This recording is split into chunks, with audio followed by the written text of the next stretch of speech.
She's too stupid to realize what's going on, I heard my husband James say through the partially open office door.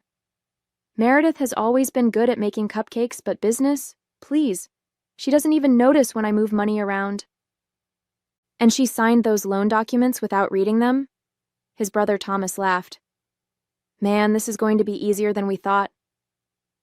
By next month, we'll own everything. She'll be out, and no one will blame us when the business fails, James continued. She's still blindly in love with me after 20 years. It's almost too easy. I stood frozen outside my shop's back office, hand clasped over my mouth to keep from gasping. My heart hammered so loudly I feared they'd hear it through the wall. I tiptoed backward, praying the old floorboards wouldn't creak. My name is Meredith Wilson. I'm 47 years old and the proud owner of Sweet Dreams Bakery in Minneapolis, Minnesota. At least I thought I was the proud owner. The business I built from scratch over 15 years, the one that put our daughter Veronica through college, was apparently now a target for my husband's greed. I slipped out the rear entrance into the alley, leaning against the brick wall as a wave of nausea hit me. How could I have been so blind? All those late-night business meetings James had with Thomas. The subtle suggestions that I sign paperwork because I was too busy with baking.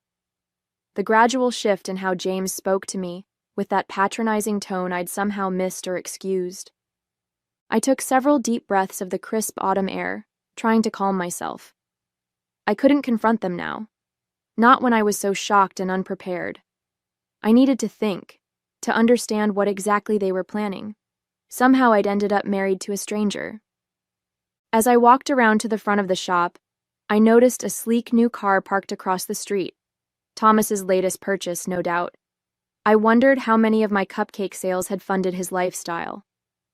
And that's when it hit me. What if the financial situation was worse than I realized? What if I wasn't just facing betrayal, but complete ruin? Sweet Dreams started as a weekend hobby at farmers markets. I'd always loved baking. It was something my grandmother taught me growing up in a small town just outside the city. When we needed extra money for Veronica's braces, I started selling my treats. James had been supportive back then, helping me set up my little tent every Saturday. You've got real talent, Mare, he'd said. These are the best cupcakes in Minnesota. When a small storefront became available downtown, James encouraged me to take the leap. We used our savings, a small inheritance from my grandmother, and a modest bank loan. I still have the first dollar I earned framed behind the counter.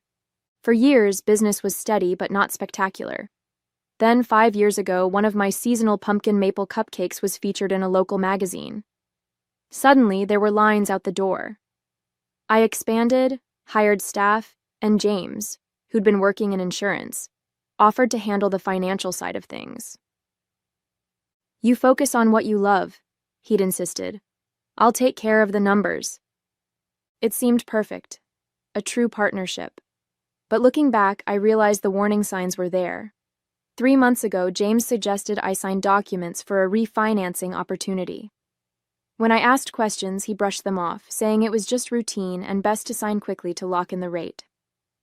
Last month, Thomas started appearing more frequently at the shop, taking James out for drinks, speaking in hushed tones that stopped whenever I approached. I'd noticed odd charges on the business credit card but assumed they were supplies for our upcoming holiday season. Even Veronica, now 20 and studying business at the University of Oregon, had mentioned something strange during her last call. Dad asked me weird questions about business ownership and transfer of assets, she'd said. Is he thinking of opening his own place? I'd laughed it off then. Now, her words echoed ominously in my head. As I stood in my shop, watching customers enjoy my creations, I felt a deep sense of dread. My kitchen, my sanctuary, suddenly felt like it was built on shifting sand. The cheerful yellow walls and the scent of vanilla that usually brought me comfort now felt like a facade hiding an ugly truth. A week after overhearing their conversation, I discovered just how deep the betrayal went. I'd taken the day off to visit our accountant, Beverly, who'd been doing our taxes for years but whom James had recently suggested we replace. I'm glad you came in, Meredith, Beverly said, her face serious. I've been trying to reach you directly. Is something wrong? I asked, though I already knew the answer. There are significant discrepancies in your business accounts, she explained, turning her computer screen toward me. Large withdrawals and transfers to an LLC I don't recognize. And this loan, she pointed to a document on screen, puts the bakery up as collateral for nearly triple its value. My hands trembled as I stared at the numbers, 6 figures disappearing over months, an oppressive loan I hadn't fully understood when signing. Who has access to these accounts? Beverly asked gently. Just me and James, I whispered. Her expression told me everything. She pulled out more papers, showing irregularities going back further than I'd imagined. James hadn't just recently betrayed me. He'd been siphoning money for years, building to this moment when he could take everything. Beverly slid a business card across the desk. This is Gregory Palmer. He's both a financial forensic specialist and an attorney. You need to call him today. I nodded numbly, clutching the card. On the drive home, my shock morphed into something else. A cold, clear fury. The bastard was stealing not just my business, but my legacy, my passion, my connection to my grandmother. When I arrived home, James was waiting. His smile seemed sinister now, knowing what lurked behind it. I've been thinking, he said casually, maybe it's time to step back from the bakery. You work too hard. We could sell it, enjoy life a little. His words confirmed everything. This was the beginning of their endgame, convincing me to willingly give up what they were planning to steal.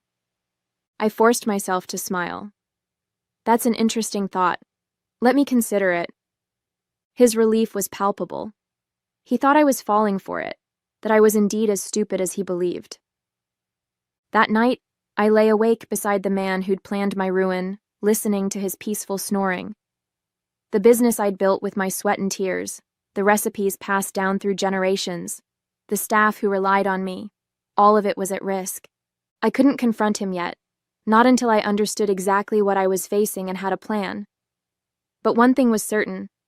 This was war, and James had no idea who he was really up against. The next morning, I met with Gregory Palmer in his downtown office. His no-nonsense demeanor was exactly what I needed.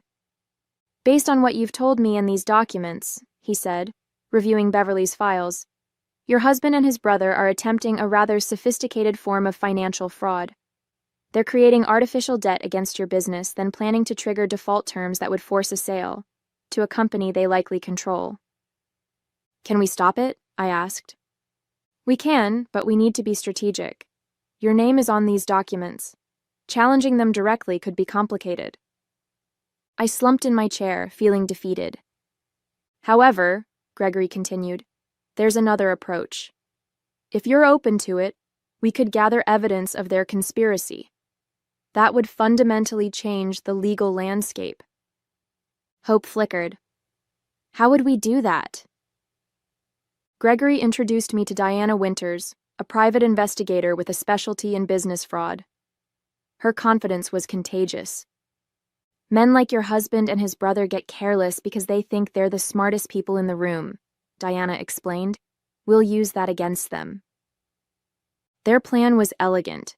Diana would pose as a potential investor interested in the type of business James and Thomas were establishing. Through mutual contacts she'd invented, she'd express interest in their venture, gaining their trust and recording their plans. Meanwhile, I would maintain the appearance of ignorance, all while securing my own position. Gregory helped me establish separate accounts and document all existing assets. We photographed equipment, created inventory lists, and gathered proof of my original investments. For the next 2 weeks, I lived a double life. At the bakery, I was the same cheerful Meredith, greeting customers and creating new recipes. At home, I was the oblivious wife, pretending not to notice James's increasingly frequent business meetings. One evening, James announced he'd be meeting Thomas to discuss some insurance matters. I knew Diana would be there too, wearing a wire. Take your time, I said sweetly. I've got plenty to do here. Once he left, I went into his home office, something I rarely did. I needed to find any physical documents he might have kept. After an hour of searching, I found a hidden folder in his desk with copies of the loan documents, planning notes, and, most damning, a business plan for Wilson Brothers Bakery, opening at my current location with a projected timeline showing my exit. I photographed everything, hands shaking with anger. When I returned the folder, I noticed something that made my blood run cold: a life insurance policy on me, taken out 3 months ago, with a substantial payout to James. I called Gregory immediately. "This changes things," he said gravely. "We need to accelerate our timeline. And Meredith, be careful." That night, when James returned home, I watched him with new eyes. Was the insurance policy just good planning, or something more sinister? I wasn't just fighting for my business anymore. I might be fighting for my life. The next day, Diana called with news. "I've got them on record discussing the entire scheme. They're planning to trigger the loan default next week." I felt momentary relief, then terror. I wasn't ready. We needed more time. "There's something else," Diana added. "They're meeting someone tomorrow, a health inspector they've bribed to find violations at your bakery. They want to damage your reputation before they make their move." My plan to fight back was crumbling before it even began. They were moving faster than we'd anticipated, attacking from angles I hadn't even considered. 2 days later, the health inspector showed up unannounced at Sweet Dreams. I recognized him from Diana's surveillance photos: Robert Jenkins, a cousin of Thomas's wife, with a history of taking bribes. "Just a routine inspection," he said with a smile that didn't reach his eyes. I watched him search for violations, planting his finger in clean areas, then testing for residue, taking photos of perfectly functioning equipment, and writing furious notes. I knew what his report would say, no matter what he actually found. That afternoon, my phone rang, Veronica calling from Oregon. "Mom, something weird is happening," she said without preamble. "Dad just called asking if I'd sign some paperwork he's sending over. Something about protecting the family business and needing my signature since I'm a beneficiary." My heart raced. "What did you tell him?" "That I'd look at it first, obviously. I'm not signing anything I don't understand." I nearly cried with relief. "Good, don't sign anything. In fact, don't even open the package. I'll explain everything soon, I promise." "Mom, what's going on? You sound scared." I hesitated, not wanting to burden her, but needing her to understand the severity. "Your father and Uncle Thomas are trying to take the bakery from me. It's complicated, but I'm handling it." "I'm coming home," she said immediately. "No, stay there. Focus on your studies. I've got good people helping me." After we hung up, I sat in my office, staring at the walls covered with framed reviews, customer photos, and the business license in my name. They were trying to take everything, even trying to manipulate my daughter. The line had been crossed. I called a real estate agent I knew, Lynette, who specialized in commercial properties. "I need to understand something," I said. "If I wanted to sell my bakery, how quickly could it happen, and what might it be worth?" Her answer stunned me. Due to the bakery's reputation and prime location, it could potentially sell for nearly twice what I'd imagined. And with the right buyer, a deal could close within weeks. A plan began forming in my mind, one so audacious it made me dizzy. What if, instead of fighting to keep the bakery, I sold it myself? Not because they forced me, but on my terms to someone who would value what I'd built? I called Gregory to explain my idea. "It's risky," he warned. "If James finds out before we're ready, he could try to block the sale." "But if we succeed? Then you control the proceeds, not him. And with the evidence we've gathered, we can ensure he doesn't benefit from his fraud." Diana's next call cemented my decision. She discovered that Thomas wasn't just helping James, he was blackmailing him. Apparently, James had been embezzling from his insurance clients for years, and Thomas had proof. "Your husband is being played too," Diana explained. "Thomas has been recording their conversations as insurance, threatening to expose James if he doesn't go through with stealing your business." The betrayal was even deeper than I'd imagined. My husband wasn't just a thief. He was a coward being controlled by his own brother. That night, I drove to the outskirts of the city and parked at a scenic overlook. I needed space to think clearly. The bakery had been my life for 15 years. Could I really let it go? As I watched the city lights flicker below, I realized the bakery wasn't just about the building or even the business. It was about what I had created, what I had proven to myself. I could create something new. But first, I needed to free myself from James and his brother, once and for all. The next morning, I called Lynette. "I'm ready to sell, but this needs to stay absolutely confidential." "I understand," she assured me. "I know someone who might be very interested. Helen Bryant from Heavenly Bites. She's been looking to expand." Helen was my biggest competitor, but I'd always respected her business acumen.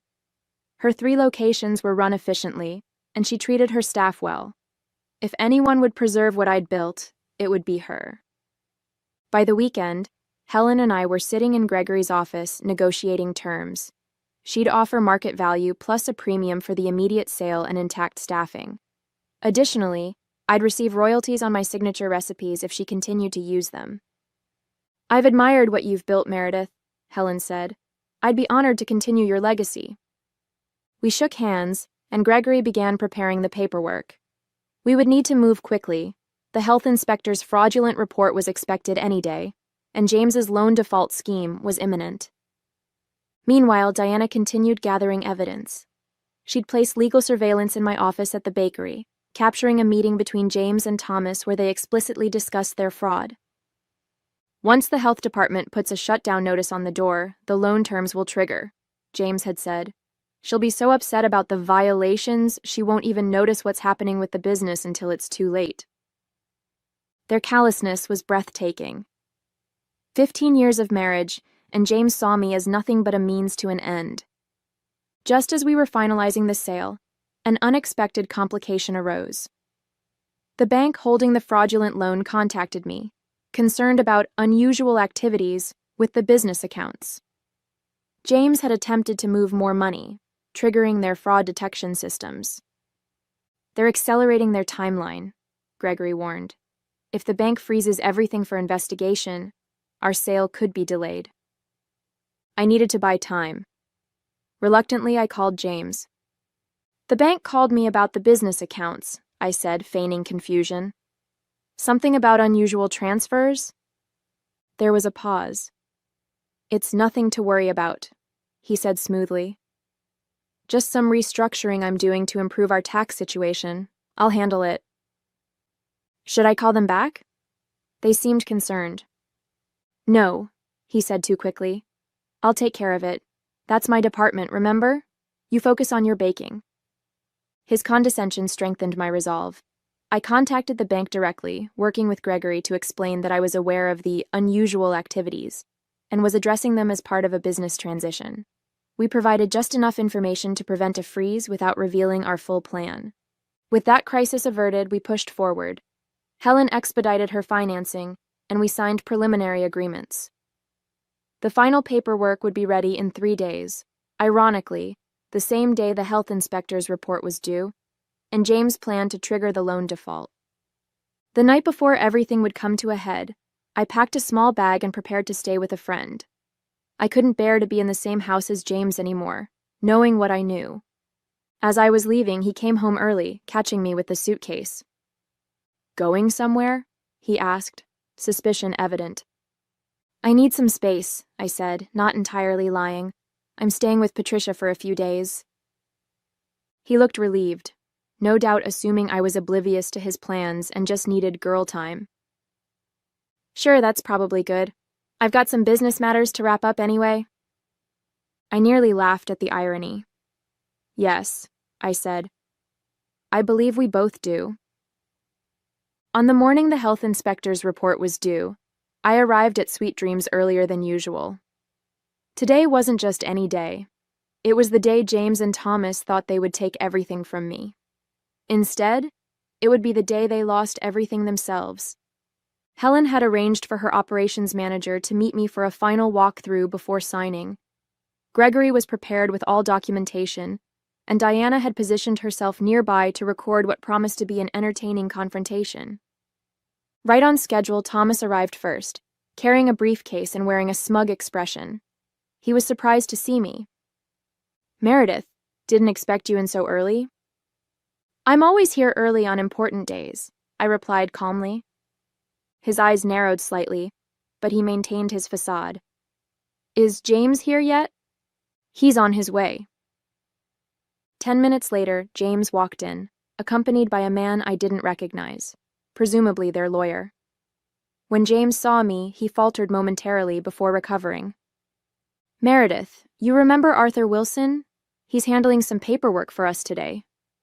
I smiled. "Of course. And you all remember Helen Bryant?" James's face paled as Helen stepped forward. "What is she doing here?" he demanded. "Helen is buying Sweet Dreams," I announced. "In fact, we're finalizing the sale this morning. She's already transferred the funds to escrow." The shock on their faces was priceless. Thomas recovered first. "That's impossible. The business isn't yours to sell." "Actually," Gregory said, stepping into view, "it absolutely is. We have documentation proving Ms. Wilson's full ownership. What we also have is substantial evidence of attempted fraud by both of you gentlemen." Diana emerged, holding up a flash drive, "Including recorded conversations detailing your entire scheme." James lunged toward her, but security guards Helen had wisely hired stepped forward. "Don't make this worse for yourself," Gregory warned. "The evidence has already been duplicated and secured." As if on cue, Robert Jenkins arrived with his fraudulent health inspection report. Seeing the crowded bakery and the tension, he stopped in the doorway. "Perhaps you'd like to explain why you were prepared to falsify an official health report," Diana asked him. Jenkins looked at Thomas, then at the security guards, then back at Diana. Making a quick calculation, he turned and hurried out without a word. "You've lost," I told James and Thomas. "Sweet Dreams is sold. The money is protected from your schemes. And by the way," I added, looking directly at James, "I've filed for divorce." The aftermath was swift and devastating for James and Thomas. With Diana's evidence, both faced criminal charges for conspiracy to commit fraud, and James had additional charges related to embezzlement from his insurance clients. Thomas's attempt to distance himself failed spectacularly when his recorded blackmail was revealed. I sold Sweet Dreams to Helen for $1.2 million, nearly double my expected price. The divorce proceedings moved quickly, with the judge ruling that James had no claim to the proceeds given the evidence of his attempted fraud.